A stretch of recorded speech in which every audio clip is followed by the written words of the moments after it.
The State Department has been censoring media outlets. Is this a surprise to you? This is the American State Department. This is through something called the Global Disinformation Index.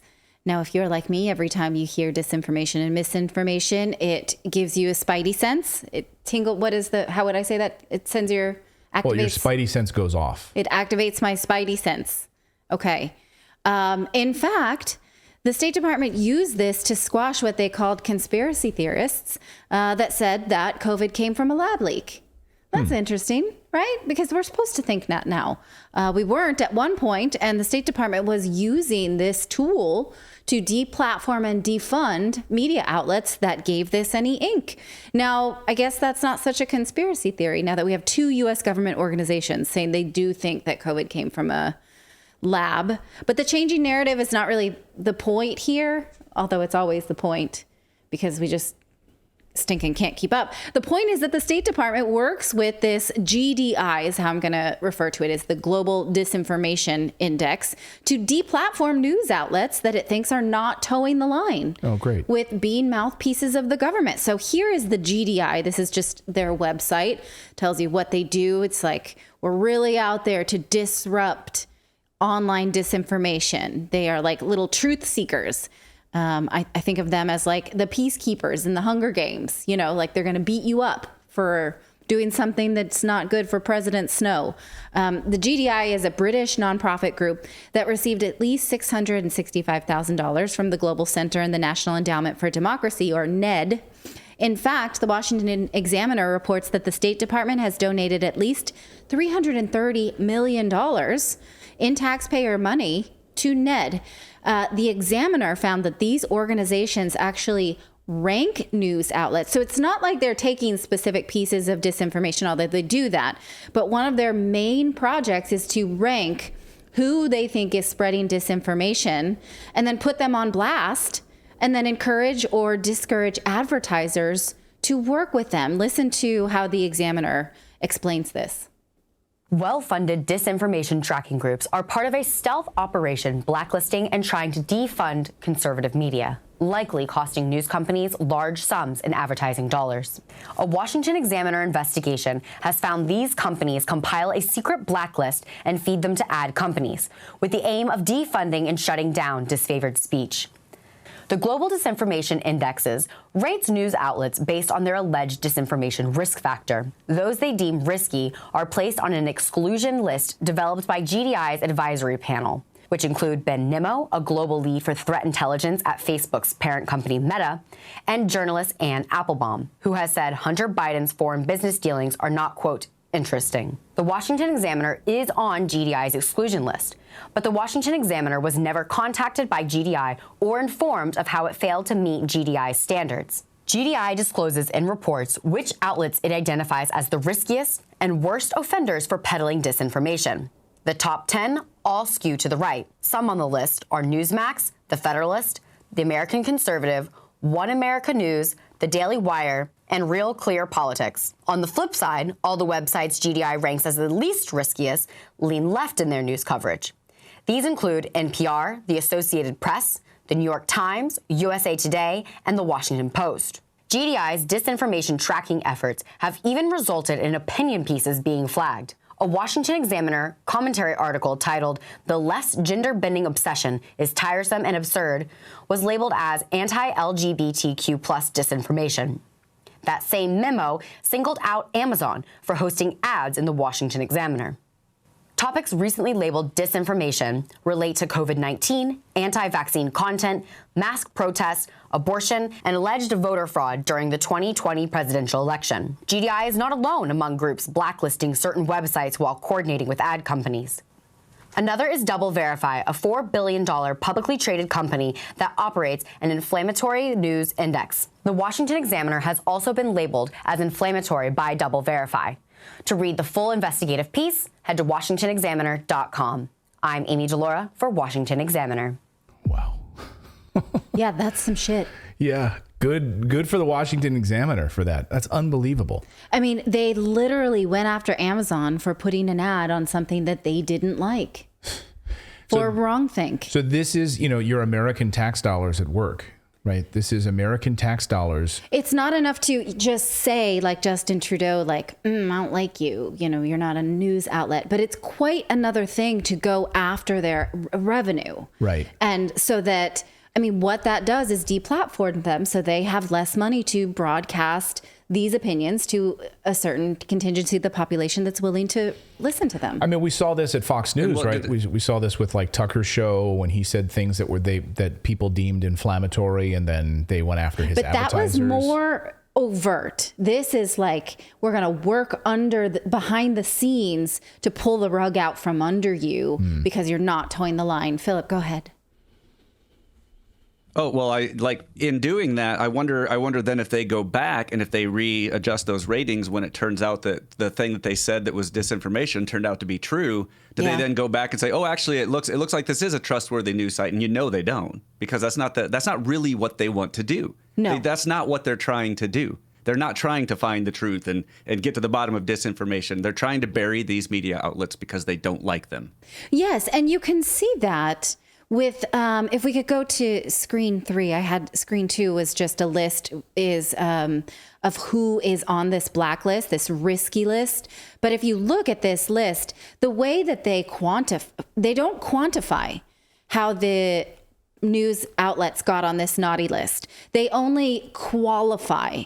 And that's an important distinction because I was a social scientist. I have done content analysis. This is not how this is done. You don't just write an emotional qualification of how you feel about these outlets. You have to somehow quantify it if you're going to call them whatever inflammatory thing that they're calling them here, like the reason that they're saying this. They're just very emotion based. It's not based on any social science at all. I mean, Philip, video games are ranked more clearly than this, right? I mean, like, yeah, right? Yeah. I mean, Metacritic, you can get like, oh, it's got an 89 or whatever, and it's based on a whole bunch of factors, right? Here, it's just, it's some emotional based response. Right. So it's problematic that they do it at all, but the way that they're doing it is obviously very biased and not social science at all. And also just, I have a problem. I like reason.com. I read that every day. I don't find it to be risky in any way, but it is very provocative. Well, what's risky? Right down the center. You know, if you, yeah, okay. That's a valid question. But what is risky? I mean, what is it? I mean, because if there's a piece of information that you see, you should be able to read that piece of information and synthesize it, right? Yeah. You should be able to seek out context, other sources. What is it? What's the risk in seeing a piece of information, like reading Thomas Paine's Common Sense during the Revolutionary War, a pamphlet passed around by revolutionaries? Like, oh, what does it risk? What does it risk that you can't think for yourself? And what's the risk? I mean, I don't know. There's even one in there. For the Daily Wire, it says they use sensational images, like, not just that they're asking questions we don't like, but the images they run next to them. Like risk of what? Government overthrow? Risk of? Well, the way that they're presenting it to advertisers is that these people may be guilty of misinformation. So then if you advertise with them, you've been advertising with media outlet that's not responsible journalism. But misinformation is not a crime. Yes. And who is the video of the YouTuber that you sent me today? He's got like a Scottish accent. And he did a great piece sort of rounding up most recent conspiracy theorists that all turned out to be true. Oh, Joseph, yes. Paul Joseph Watson. Am I saying it right? Yeah. I believe. He did a great video just today, I think, of all of the conspiracy theories that have turned out to be true in the last year. And he was like, I really hope all the conspiracy theorists just stop having to be right all the time. Right. And so... Is he Scottish? I think he might be British. I'm pretty sure he's Irish or Scottish. I don't know the accent. He's absolutely great. Yeah. I don't know. So anyhow, yes, then this should be reframed, especially now that they've done a terrible job of promoting misinformation themselves. I just want to show you quickly who is on the nice list because, we're showing you now that news outlets have an incentive to follow government narrative or else go bankrupt. And so here are the posts that are on the top 10, like low risk, meaning they're on the good list. They're Huffington Post is on the good list? Yeah.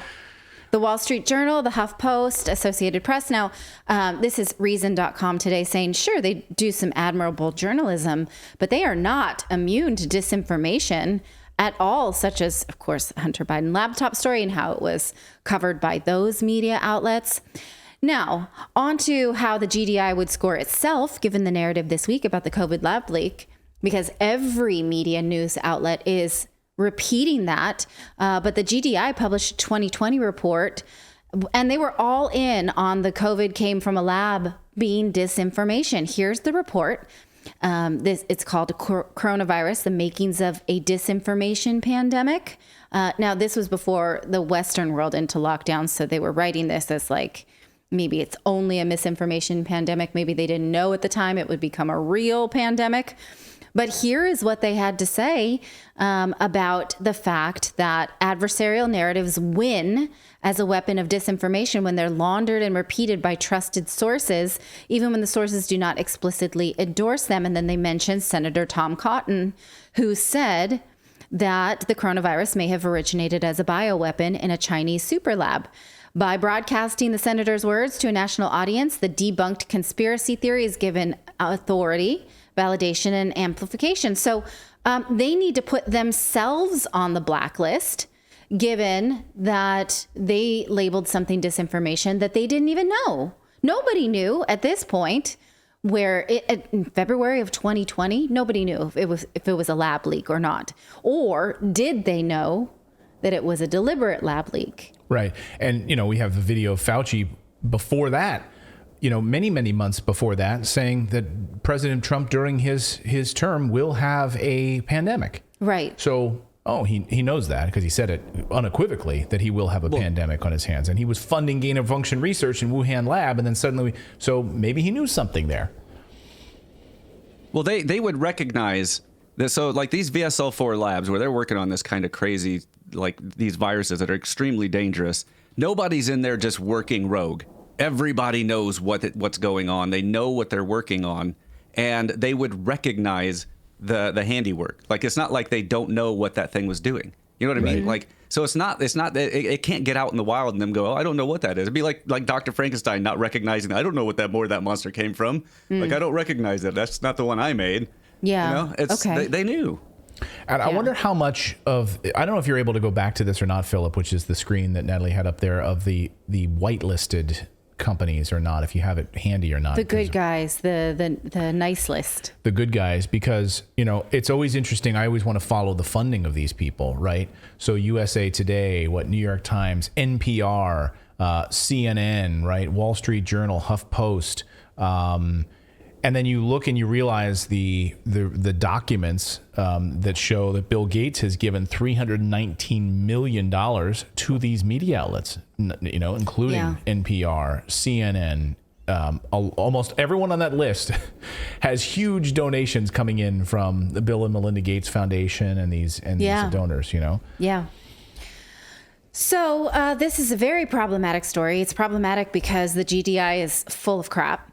And they should not be the ones to rank disinformation, given that their track record on disinformation isn't great.